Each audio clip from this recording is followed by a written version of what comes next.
Buenas tardes a todos y a todas.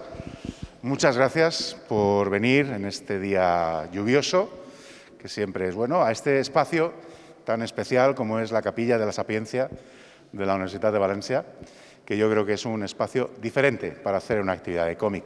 Pero creo que el invitado de hoy se merece un espacio diferente. Y tenemos a Seth, Gregory Gallant, pero más conocido, y yo creo que incluso él mismo lo comentará, acepta que su nombre real es Seth, que, bueno, para muchos será conocido sobre todo por esa larga obra que ha ido dando lugar a diferentes novelas gráficas que se han publicado en España, que fue Paluca Bill. Paluca Bill fue su primera publicación larga personal. Antes había realizado para Vortex Comics Mr. X, pero a partir de Paluca Bill pues, han ido apareciendo una serie de obras que han ido definiendo una línea de trabajo muy definida, muy específica, con títulos como La vida es buena si no te rindes, Ventilador Scrite, George Sprott, Wimbledon Green. Hay algunas obras que no han sido publicadas todavía en España.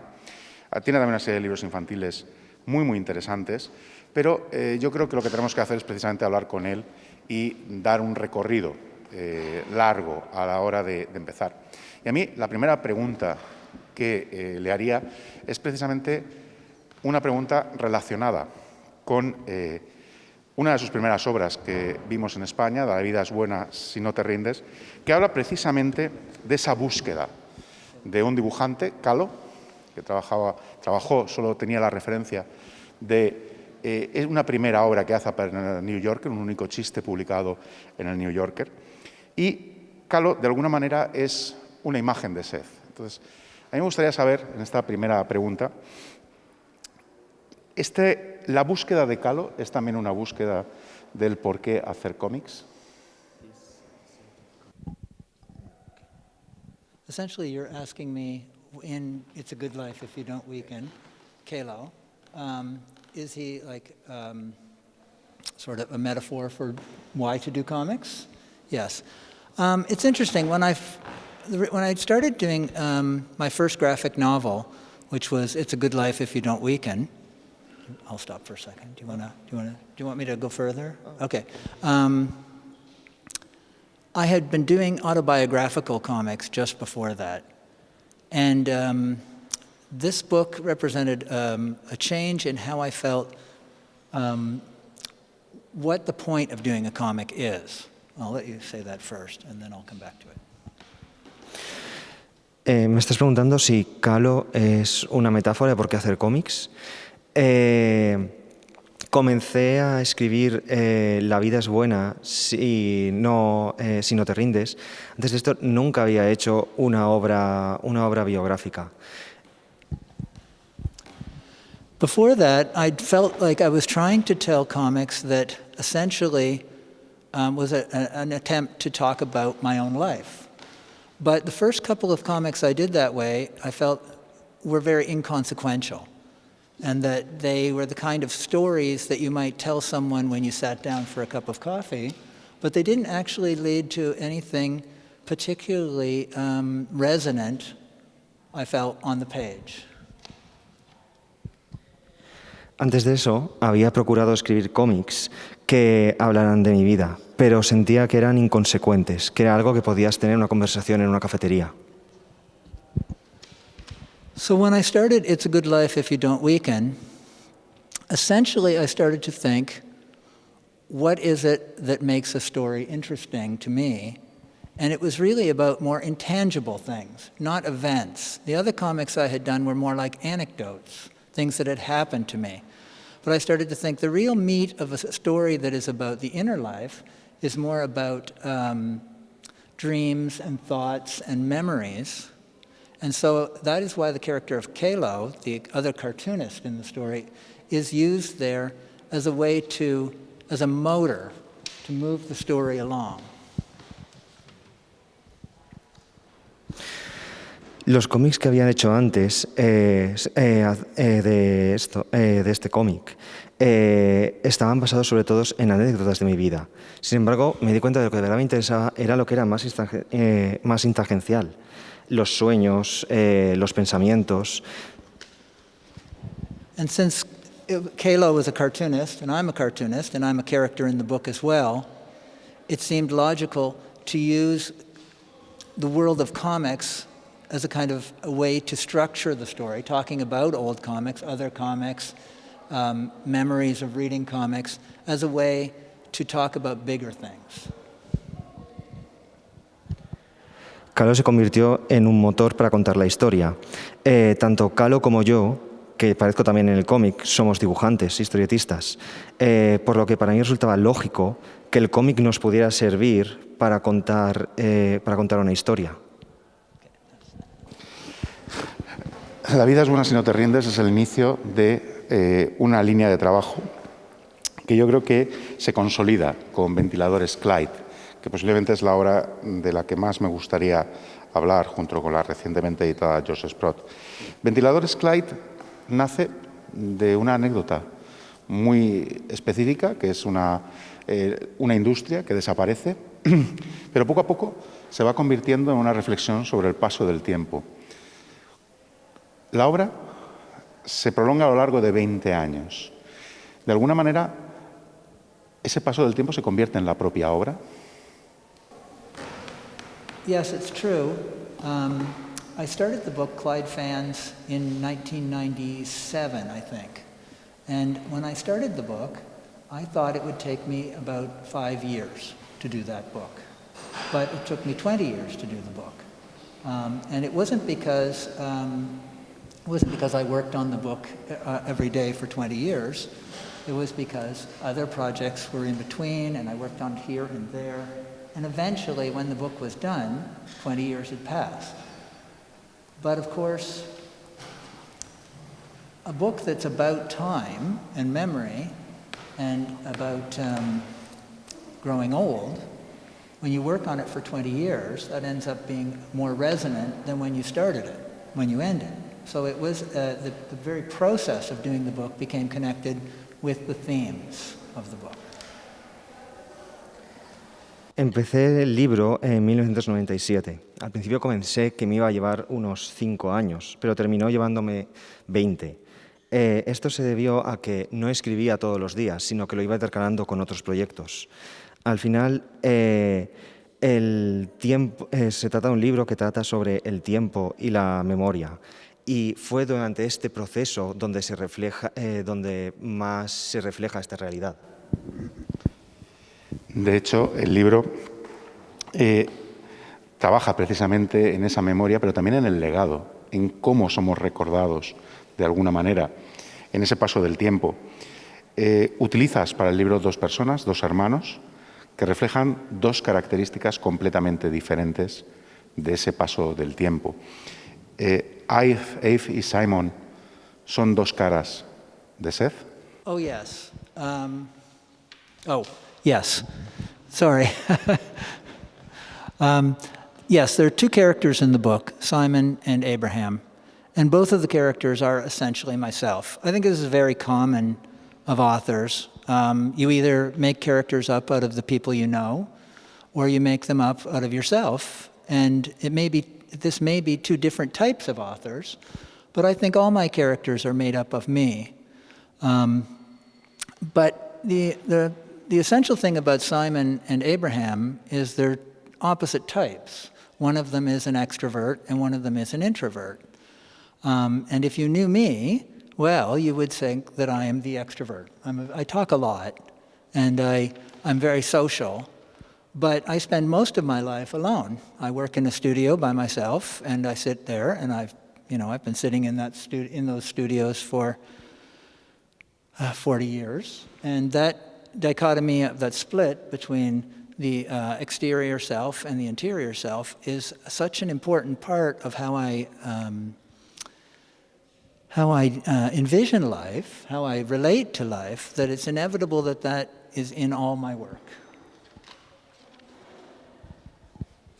Sí, hay dos personajes principales en el libro y ambos soy yo. Normalmente todo artista suele basar sus personajes o bien en uno mismo o bien en personas que conoce. En mi caso, todos los personajes soy yo. Ambos personajes, Sam y Abraham, uno es extrovertido y otro es introvertido. Son dos caras de la misma moneda. La gente que me conoce pensará que yo soy un extrovertido. Pero, sin embargo, trabajo en un estudio, trabajo solo. He estado trabajando en un estudio durante los últimos 40 años. Esta dicotomía entre el yo exterior y yo interno es como veo la vida. De hecho, el libro tarda, como has dicho, 20 años en ser completado. Y hay un cambio en el propio tono del libro. El principio, mucho más realista, protagonizado por Abraham, y el final, mucho más icónico, mucho más onírico, protagonizado por Simon. ¿También es un reflejo del propio cambio que ha sufrido el autor a lo largo de esos 20 años? It's interesting. A lot of people think if you worked on a book for 20 years, then it must be a very different book than you planned. But actually, Clyde Fans was planned out and followed what I planned very closely. I'll let you say this first, and then I'll come back. Resulta muy interesante, porque muchas personas piensan que cuando trabajas en un libro durante 20 años, el resultado final termina siendo muy diferente de lo que tenías planeado. The book actually ended on exactly the very line of dialogue that I wrote in 1997. I knew exactly where the book was going to go, but I didn't write it all down. I just knew I wrote many, many notes. What really changed over 20 years wasn't what the story was about or how I told it, or what I was wanting to tell. It was how I told the story. So in the beginning of the book, the way the story is told is more what I call naturalistic. You follow the characters around much like you do in a movie, watching what happens. But by the end of the book, the style of how I've come to tell a story has become much more broken down into smaller and smaller pieces, very fragmented. This was just a natural process of 20 years of drawing comics that changed how I thought about telling the story. No obstante, el libro terminó con la línea de diálogo que había planeado en 1997. No la había dejado escrita, pero sí tenía muchas notas. Así que lo que cambió no fue la historia del libro, sino el cómo la conté. El libro comienza siendo mucho más naturalista, siguiendo mucho más a los personajes como si fuera una película. Y conforme va avanzando, se va haciendo cada vez en fragmentos más cortos, más pequeños. Esto tiene que ver con el hecho de haber estado trabajando durante 20 años. De hecho, también la propia planificación del libro, el propio montaje de la página, es muy interesante, porque hay características muy definidas. En las páginas de Clyde Fans, que utilizas una estructura de página muy definida, casi siempre de 3x3 viñetas, los personajes están siempre moviéndose. Hay una especie de movimiento continuo, pero circular alrededor de la viñeta y siempre con un detalle central. Esa forma de plantear la página es también una forma de representar el tiempo. Yeah, that's the biggest thing that changed while working on it, was how time operated on the page. In fact, that's the most interesting thing about comics as a medium, is that essentially you're always dealing with movement and time. I mean, the funny thing about comics is it's a medium that essentially was mostly used for children's stories, to tell stories that are funny or to tell stories that are exciting. And so that little language of how you tell a story, in my lifetime, has been the experience of artists trying to figure out what the magic of comics is and how to use it to tell different types of stories. Resulta muy interesante cómo en el mundo de los cómics nació pensado para los niños. Todo cómic lidia con dos conceptos. Por un lado el movimiento y por otro el tiempo. Y creo que lo más interesante es cómo se en la búsqueda por contar historias cómo contar historias en el propio cómic. When I started making comics in the 1980s, I was good friends with another cartoonist named Chester Brown from Canada. And someone told us about a Japanese comic book they had seen where there was a kiss between two characters that lasted for 40 pages. And this was very exciting to us because we were, at that point, just starting to explore with the idea of letting a comic have as many pages as it needed to tell the story right. And the funny thing about that is I've never seen that 40-page comic, and I'm not really sure that kiss even exists. I don't know where we heard about that. Maybe it wasn't even true. But that idea of allowing the space to tell a story and let the time use it in any way that was appropriate was very exciting to us as young cartoonists. Durante los años 80 estaba con un amigo, Chester Brown, y nos hablaron de un cómic japonés en el que había un panel de un beso que duraba hasta 40 páginas. Esto nos parecía muy interesante porque significaba dejar que el cómic tuviera cuantas páginas necesitase. La idea de permitir tener el espacio de tiempo que quisiéramos a la hora de contar una historia. Ni siquiera sabemos si ese cómic es real, nunca llegamos a verlo, pero nos pareció muy interesante. And now that I'm getting older, I find that my work is more and more about small moments in time. So the movements between events are very small. I might do several pages that are just descriptions of what a room looks like or objects that are in the room. I just did about 100 panels in a book I'm working on right now that's just two characters talking about some books on the shelf. And I think that this ability to focus in and look at tell stories in a different way is the most exciting thing that's going on with cartooning today. Conforme he ido envejeciendo, me he centrado más en los momentos pequeños y en los momentos pequeños de los cómics. Ahora dedico más tiempo a, por ejemplo, páginas pensadas en la decoración de una habitación o en una propia habitación. Actualmente estoy escribiendo un panel para un libro que estoy preparando en el que se ve durante varios paneles a personajes simplemente discutiendo los libros que hay en una librería. Although I should say this is like very much to my own specific tastes. I'm not sure everyone wants to read 100 panels about two people talking about a book on the shelf. There probably is a good reason why in the old comics you moved the story along a little quicker, but there is a certain level of self-indulgence that you can give yourself now because comics have been very much freed from editors. Tengo que decir que también tiene que ver con mi propio gusto. Estoy consciente de que muchas personas no querrán leer un cómic en el que personajes discuten durante minutos el libro en una estantería. Pero los cómics ahora se han liberado y me puedo permitir ser más indulgente en estas cosas. De hecho, es algo que pasa mucho. Esto lo oímos muchas veces entre los aficionados al cómic. Es que no ha pasado nada en estas páginas. No ha ocurrido nada en estas páginas. Eso es algo que se puede ver en Ventiladores Clyde, por ejemplo, páginas donde sencillamente el protagonista baja unas escaleras, se mueve a lo largo de una casa, pero de alguna manera, con ese no pasar nada, sí que están pasando muchas cosas.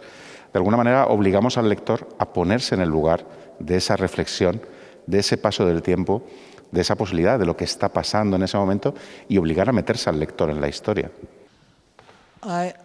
I'm a big believer in the power of digression. I remember when I was young and I read The Catcher in the Rye by Salinger. There's a sequence in the book where Holden Caulfield talks about being in class and being forced to give a speech, and that the other students, whenever they heard that you strayed from the topic, they would shout out digression, and then you would have to go back to get to the point. But Holden said he always thought the digressions were more interesting than the rest of the speech. And I've essentially feel that's what I like in a story, is you let the story meander, And sometimes when a story meanders, it's very hard in a comic to sustain the visual interest. That's where, to me, the dynamic of where the comics work, where you are actually dealing with things where nothing is happening, and you have to find a way to make that interesting. Comics were built around exciting visuals. And so that shift away from like a punch or a rocket ship flying to something as simple as, I don't know, again, the details of a room, that requires a shift in thinking on how you tell a story in comics. Estoy muy convencido de la importancia de contar historias saliéndose de la tangente, sin contar directamente la historia. En El Guardián en el Centeno hay un pasaje en el que el personaje habla de cómo cuando durante una presentación comienza a divagar, la gente le grita que está divagando, se lo indica. Y para mí esa es la parte más interesante. A veces puede resultar más complicado hacer algo entretenido cuando no está pasando nada, hacerlo interesante, pero me gusta centrarme en estos detalles. De hecho, en esos momentos donde no pasa nada, aparece un nuevo protagonista que es muy común en todos tus cómics, que son los espacios, los edificios, las habitaciones, las calles. Forman parte esencial de tu narrativa, de cómo esos espacios también tienen un discurso dentro de los cómics que haces. ¿Entiendes el espacio como un protagonista más de la historia? Yes. The funny thing about this is it's making my comics sound very, very boring. But the truth is I am often more interested in the space that the stories are taking place in than the characters. And I think this has been an evolution over time. But certainly, like, the works I'm making right now are almost entirely about places. And I think this slowing down of what the narrative about and focusing on place and sort of the inner reality of people's lives is something that has been progressively my own personal interest. It's like, as an artist, you follow threads, and they lead you to things. So certainly when I started working as a cartoonist, I would not have predicted that this is where my work had gone, but it leads you step by step, it takes you down a certain path, and now I realize my work is primarily about slowness. Sí, lo cierto es que está haciendo sonar mis obras bastante aburridas. Tengo un gran interés en los espacios. De hecho, tengo más interés en el espacio que en los propios personajes. Mis historias en estos momentos tratan sobre los lugares y sobre la realidad interior de los personajes. Es muy curioso como artista vas dando paso a paso hasta llegar a ser el tipo de artista que terminas siendo. Si me hubieran dicho a comienzos de mi carrera que esto iba a ser así, no lo habría creído. Pero lo cierto es que siempre he dado pasos hasta centrarme en esta realidad interna.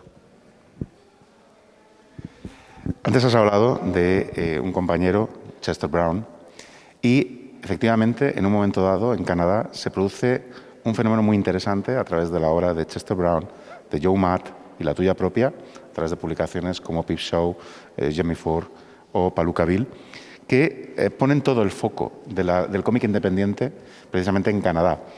¿Qué tenía en ese momento la escena del cómic en Canadá para que fuera el protagonista de ese cambio hacia una nueva escena de cómic independiente? ¿Quizá la influencia del Cerebus, de Dave Sim?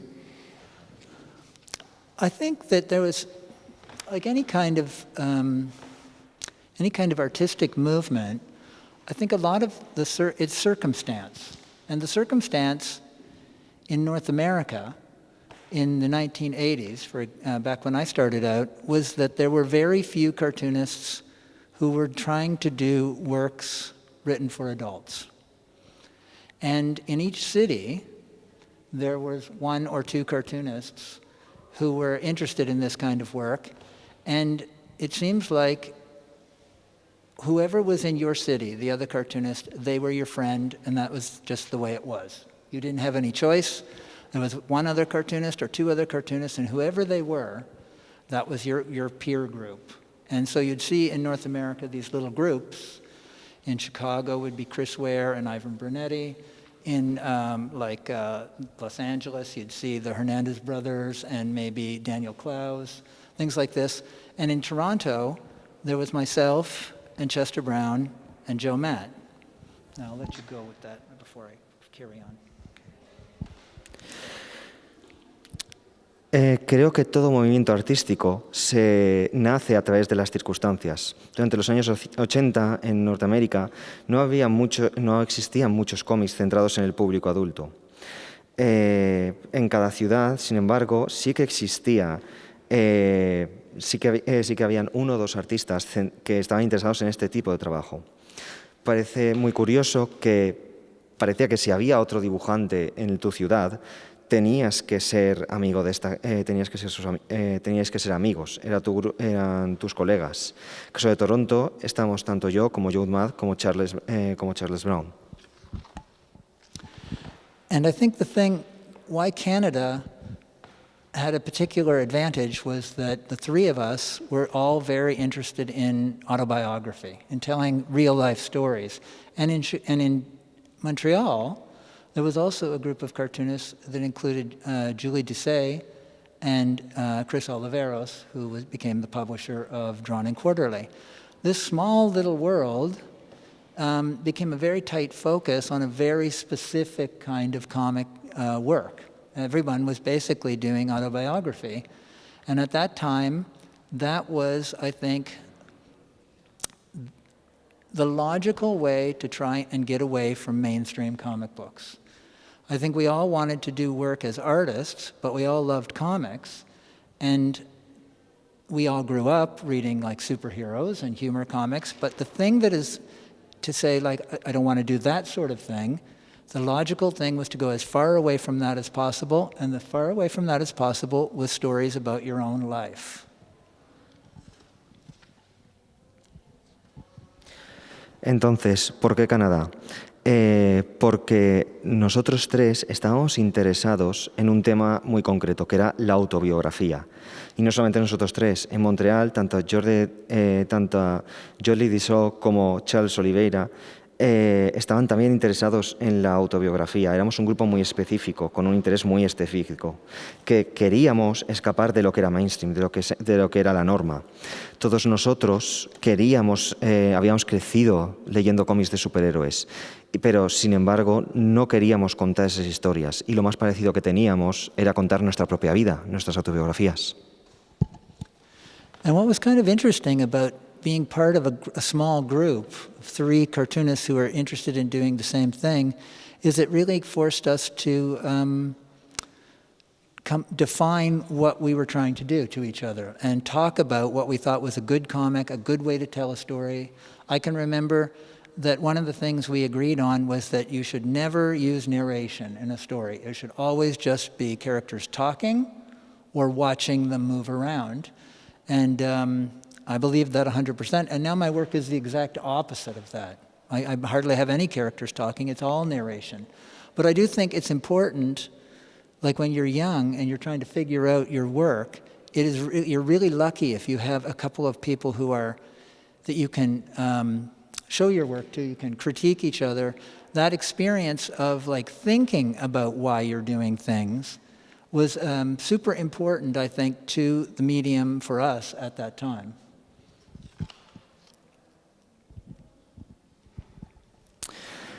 Es muy interesante la idea de pertenecer a un grupo pequeño. Nosotros éramos solamente 3 artistas que podíamos discutir acerca de cómo hacer cómics, de cómo trabajar los cómics, qué era lo que queríamos conseguir. Por ejemplo, comentábamos que ninguno de nuestros cómics tenía que tener narración, que tenía que ser todo acción, todo movimiento, todo diálogo, lo cual es muy curioso porque ahora mismo mis cómics son todo lo contrario. Me apoyo mucho en la narración y poco en el diálogo. Creo que es muy importante para los jóvenes, para quien está empezando, tener alguien con quien compartir ideas. And one final thing I'll say about that is that the difference between then and now in the world of comics is that we had the real lucky experience of feeling like outsiders. that time period of being just a very few people trying to use the medium in a certain way, and then you felt like you had kind of a holy cause, something you could really believe in, and that was your private thing. And now I see there's so many young cartoonists. I mean, I envy them because it's a very different world that they're growing up in, and but it's very different. I mean, there are no parameters for them. They don't have that same feeling we had that we were fighting against something. It's a very embracing world of cartooning now, and I'm not opposed to that. But I do think it was really helpful to feel like you were fighting for sort of to make something, to make people think comics could be taken seriously. And that was considered, comics were certainly considered children's junk when I was starting out. And now, as we were saying earlier, they're being taught in universities everywhere. Creo que la diferencia entre cómo se hacían las cosas antes y cómo son ahora es que antes éramos unos pocos que estábamos peleándonos por cómo utilizar el medio, por cómo el medio podía ser respetado, hasta el punto en el que pensábamos que teníamos una causa noble, una causa sagrada, en la cual teníamos que demostrar que este medio se podía tomar en serio. Hoy en día el mundo de los cómics es mucho más abierto, se acepta mucho más. Y no estoy diciendo que esto no me guste, simplemente digo que era muy importante y ayudaba mucho pensar que teníamos esa causa para poder de hacer que el cómic se tomara en serio. Es como os he dicho, antes el cómic era una cosa que era para niños, ahora se debate en las universidades. De todas maneras, resulta de un contraste muy grande las tres personas que formasteis ese grupo. No se me ocurre tres personas más diferentes que Seth, Chester Brown y Joe Matt. ¿Cómo llegasteis a ese punto hasta llegar a ser protagonistas de vuestros propios cómics y que fuerais parte necesaria, cada uno en el cómic de otro desde diferentes perspectivas? Well, again, how did we come together? It was just circumstance. I'd started to work as a professional cartoonist, drawing a comic book called Mr. X, and I'd seen Chester Brown's work in a local comic book store in his mini comics. And I wrote him a letter. And then he wrote me back, and eventually we met, and I decided to make it a point to be friends with Chester, because Chester was a very withdrawn, quiet person when I met him. So we would go out for lunch once a week, and I would do all the talking, because he barely said 2 words. Chester now is much more talkative, but back then, he was very quiet. It took a long time till we became friends, but I knew that he was such a good artist, I wanted to know him. A few years later, Joe Matt moved to town from Montreal, and he just naturally joined in with us. He came to visit, and we knew his work already, and we were both fans of his work. And so the lucky thing about it, though, is that we really did, we clicked. We were very tight. And I think a lot of it had to do with the fact that we were at the right age to want to learn from each other. I don't think I could be friends with other cartoonists in that same way now.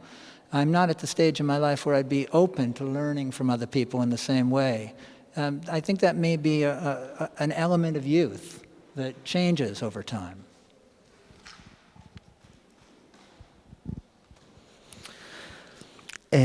Yo comencé a dibujar durante los años 80 un cómic que se llamaba Mr. X. Durante esa época vi la obra de Charles en un escaparate y decidí escribir una carta, a la cual me contestó. Tras esto me empeciné en que teníamos que hacernos amigos. Él era una persona muy tímida y a la fuerza de quedar a comer todos una vez por semana, en la que yo tenía que sacar conversación todo el rato y llevó mucho tiempo. Charles era una persona muy retraída, pero ahora ha cambiado. Fue como nos hicimos compañeros.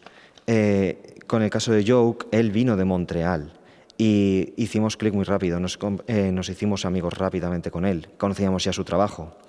Creo que todo esto se debe a que estábamos en la edad adecuada para poder aprender los unos de los otros, y eso también es importante. No creo que ahora mismo pudiera tener esa relación con otros dibujantes. Creo que es un tema de juventud el estar abierto a aprender de otras personas. And so it was only natural that since we were trying to write about our own lives, and that this group was very important to all of us, that naturally we started to put each other into our own comics. And I don't think any of us thought about it as being particularly important in any way. It was just these were your friends and they were in the comic, and maybe some other people who read the comics would recognize who that person was, or maybe they wouldn't. But I do think what happened was we became very associated with each other because of that, and that little group of the three of us, I think many people still think like that is, that we see each other all the time and that but the truth is we haven't lived in the same city for a long time now. It's been a long time. Al estar escribiendo realmente sobre nuestras vidas, porque queríamos hacer libros autobiográficos, empezamos a aparecer los unos en los otros en las obras que escribíamos. Para nosotros en ese momento no era algo importante, simplemente éramos amigos y como cada uno dibujaba cómics y sobre nuestras propias vidas, aparecíamos en hechos cómics. No obstante, la gente parece que empezó a asociarnos los unos con los otros, cuando curiosamente ese no es el caso. A pesar de ser amigos, llevamos mucho tiempo sin vivir en la misma ciudad. Estábamos hablando antes de un tipo de obra muy definida, muy realista, como es Clive Hans, como es La vida está bien, es buena si no te rindes. Pero hay un cambio radical en tu obra a partir de George Sprott y obras como Wimbledon Green o The Canadian Brotherhood of Cartoonists, donde cambias radicalmente el estilo y buscas seguir hablando, en cierta manera, también del tiempo, porque George Sprott es de nuevo una reflexión sobre el tiempo y el legado, pero cambiando radicalmente la forma de contar esa historia. De hecho, casi me atrevería a decir que de forma absolutamente humorística, ¿no? ¿Por qué ese cambio? Yeah, I think what changed, my comics, when I started out, I was very concerned with trying to make serious art. And so my early comics, and Clyde fans, which started when I was quite young, were very serious. And to some degree, I am a very serious person. But I do like to joke around a lot. And I think I was afraid to put that in the work in the beginning because I wanted the comics to be taken seriously. It was only after I wrote Wimbledon Green in my sketchbook, which was a very silly comic about guys collecting comic books, that I did this just for myself, and it was meant to be funny and loose and breezy. That loosened me up.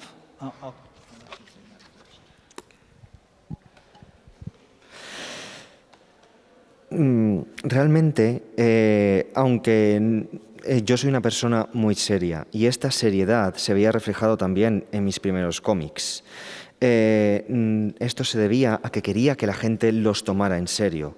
No fue hasta Wimbledon Green que trata sobre el coleccionismo de cómics, cuando empecé a soltarme un poco.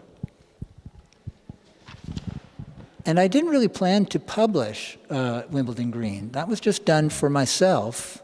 But when I finished it, I kind of liked it, and I showed it to my publisher, and he was interested, and so we published it. And even then, I was a little nervous about it because it was basically, I thought, just a confection. And so, but the funny thing was, after that was published, it sort of opened the door for me to relax.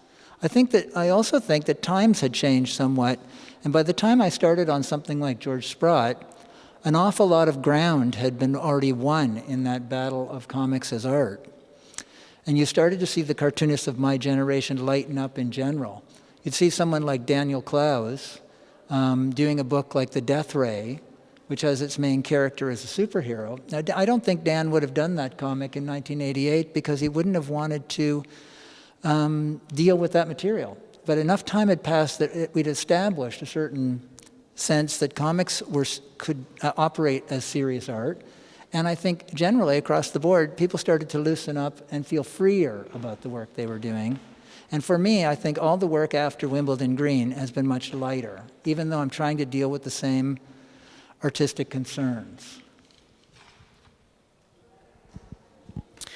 Originalmente no habían planes para publicar Wimbledon Green. Era un libro que estaba haciendo para mí mismo. Sin embargo, cuando lo tuve terminado, Me pareció un libro muy interesante. Se lo enseñé a mi editor y le gustó y decidimos publicarlo.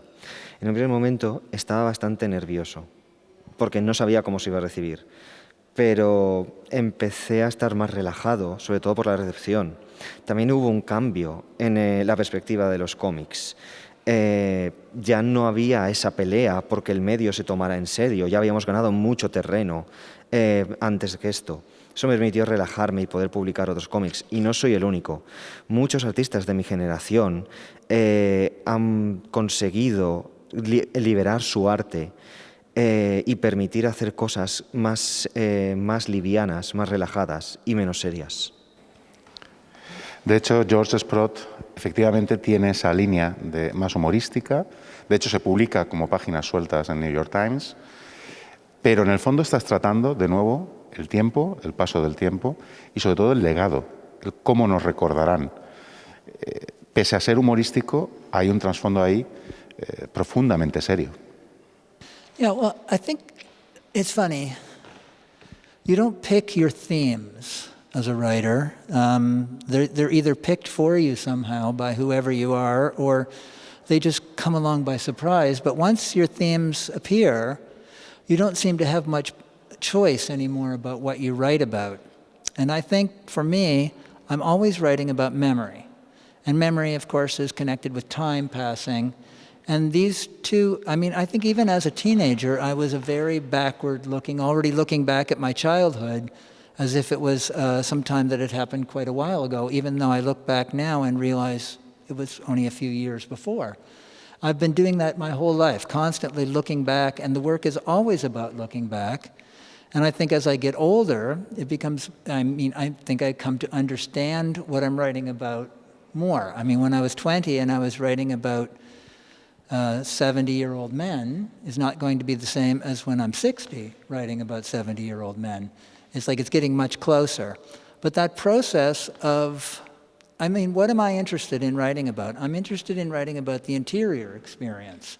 The interior experience of being alive, how you view life, what these sequences of events mean to you, how you continue to reinterpret them your whole life, how you build the idea of your life into a narrative is essentially what I'm trying to do.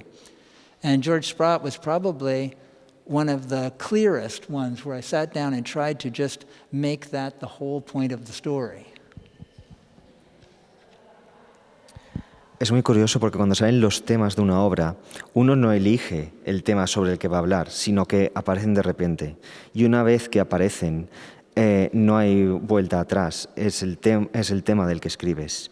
En mi caso, siempre he escrito sobre la memoria y los recuerdos, siempre centrándome en lo que ha pasado, en cómo ha sido mi vida. Esto lo he hecho tanto cuando era más joven como continuo haciéndolo. Lo que ha cambiado ha sido la forma en la que describo cómo un personaje de 60, 70 años se encuentra. No es lo mismo cuando escribía este tipo de personajes cuando tenía 20 años que como lo hago ahora, que lo tengo mucho más cerca. En el caso de George Sprott, esta fue la primera vez que intenté hacer una historia basando en la idea de cómo uno representa su vida y cómo uno tiene la idea de cómo ha sido su vida. The interesting thing about comics is, like as I've said, they were created to tell stories with a lot of action in them or a lot of humor in them, but they weren't created to tell stories that are very introspective. But the interesting thing is I think that they're a very good medium for introspection because reading a comic is almost different than any other of the art forms. It really might be one of the only art forms you have to experience on your own. You can't really read a comic with other people. You can't really even read it out loud effectively. I've seen people try, where you do the different voices and things like that.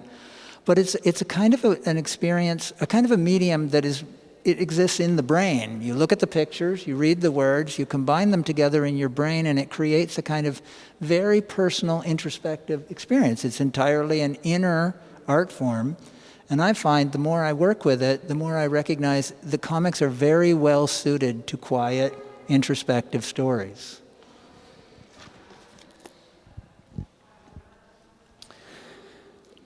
Lo que es interesante acerca de los cómics es que en un primer momento fueron creados pensados en contar historias de acción o contar historias de humor.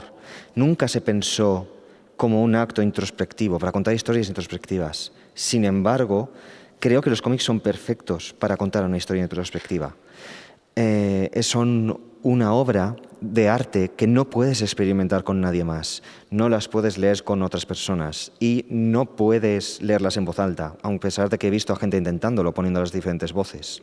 Es una experiencia privada en la que se junta tú juntas en tu cerebro tanto las palabras como las imágenes. Por eso me parece que es un gran medio para hablar de introspección.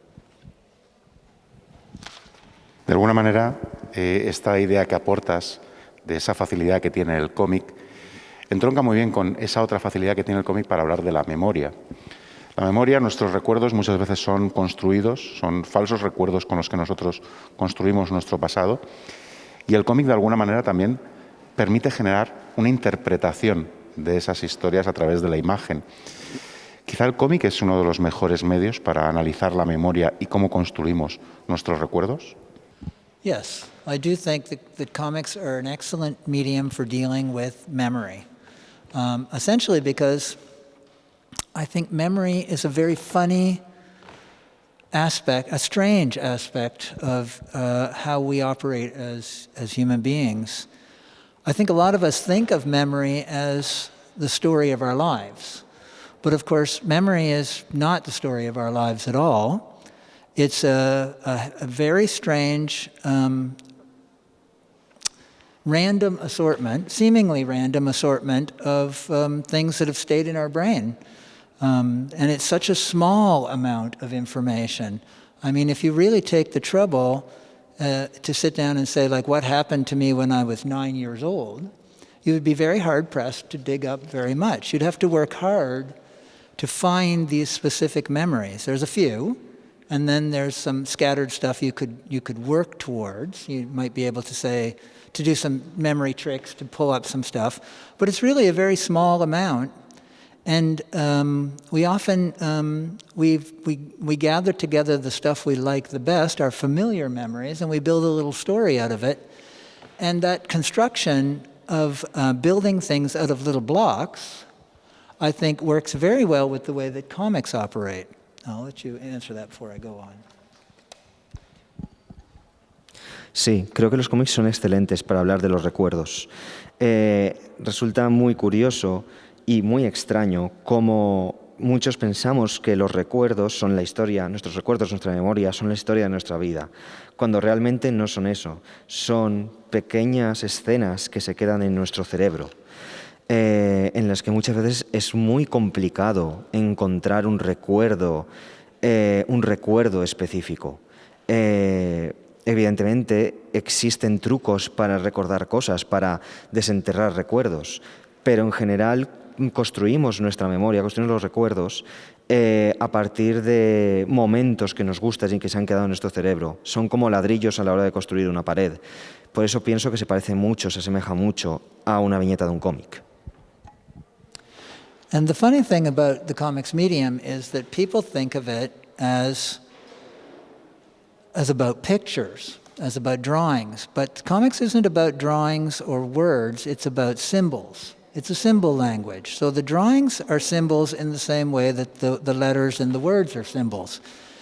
It's like, yes, I can draw a picture of a house, and it looks like a house, but it's not really like, it's not like a photograph of a house. It's an icon of a house. And most cartooning is quite simplified, and we use symbols to tell the story. That process of putting the symbols together in your mind, of the drawings and the words, I think of as operating a lot like memory. There was an artist in Canada whose name was Thoreau MacDonald, and he used to draw little pen and ink sketches of the landscape. He would walk out during the daytime, and he would look, and then he would come home and draw them from memory, because he felt that you can't really capture reality with lines. He felt like what you do, the process of reducing it to memory first, is allowed you to create a memory drawing, he called it. And I think of comics as being memory drawings. You build the picture from the icons I show you. It's not like watching a movie. It's like when you look at the pictures and you see that house, you fill in all the details in your brain. In the same way that if you see the word blue written down, B-L-U-E, you make up the color blue in your head. The word isn't blue. It's all happening in your head, and I think comics deal with memory in the same way. Your memory and your interior experience is what brings them to life. Es muy curioso cómo la gente piensa que los cómics son un medio que se basa en la imagen o en la palabra, cuando realmente es un cómic que se basa en los símbolos, en los iconos. Pensemos, por ejemplo, en la imagen de una casa. No es una fotografía realista, es simplemente la imagen. El cómic se basa en colocar una serie de iconos en las páginas que te recuerden a la realidad. Hay un artista canadiense que se dedicaba durante el día a pasear y observar paisajes, pero nunca dibujarlos para luego plasmarlos en casa, plasmarlos de memoria. Así es, buscando crear esos iconos mentales y plasmarlos en el papel. Es como las palabras, como la palabra azul. Realmente la palabra azul es un icono, no es azul, pero nos hace pensar en el color azul. Para ir acabando, que ya llevamos mucho tiempo, en George Sprout hay también una característica interesante, que es la utilización de maquetas. Es una cosa que me parece tremendamente interesante porque de alguna manera expande el concepto bidimensional del cómic a otro elemento tridimensional a través de una representación, que es esa maqueta, que también volvemos a ese espacio como protagonista. ¿Cómo entran estas maquetas dentro de George Sprout? ¿Cómo introduces estas ideas? It's kind of a long answer, so I'll try to keep this brief. I started to write a graphic novel in about the year 2000 that took place in a fictional city called Dominion. And I decided I wanted to make up the history of this town. And as I worked on it, I started to make some models of the businesses as a way to occupy myself while I thought of the different histories of these places. And that took on a life of its own that eventually became a separate artistic project I'm working on, where I've built this very large cardboard city that takes up a lot of space. Es una respuesta un poco larga, así que trataré de resumir. Realmente todo esto nace de la creación de una ciudad que llamé Dominium, que utilizaba en mis obras. A la hora de hacerlo, empecé a pensar en cuál era la historia de esta ciudad y empecé a hacer maquetas de los principales edificios, mientras que pensaba cuál era la historia de estos edificios. And essentially, working on that cardboard city sort of opened me up to a different kind of artistic practice. And in the last 20 years, I've just started to make an awful lot of three-dimensional objects. But a lot of it is still connected to the cartooning world, or to the cartooning works that I'm working on. And I just think there's an interesting kind of dynamic between the cartoon world, which is flat, and then the three-dimensional objects. So in George Sprout, I was just playing around with the idea of, bringing these things into a kind of three-dimensionality, but still they're very much like children's toys. So again, it wasn't about creating a sense of reality so much as just adding another little layer to the story. En esencia, así es como comencé a utilizar maquetas.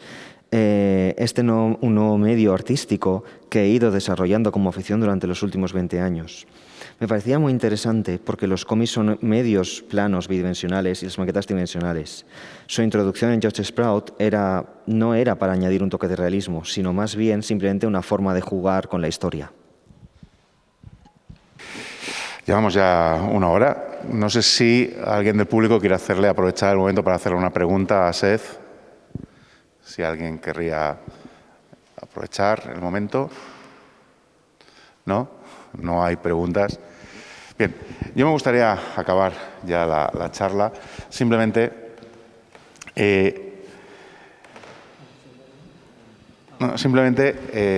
preguntando por el futuro. ¿Cuál es el siguiente trabajo de Seth en el que estás trabajando ahora?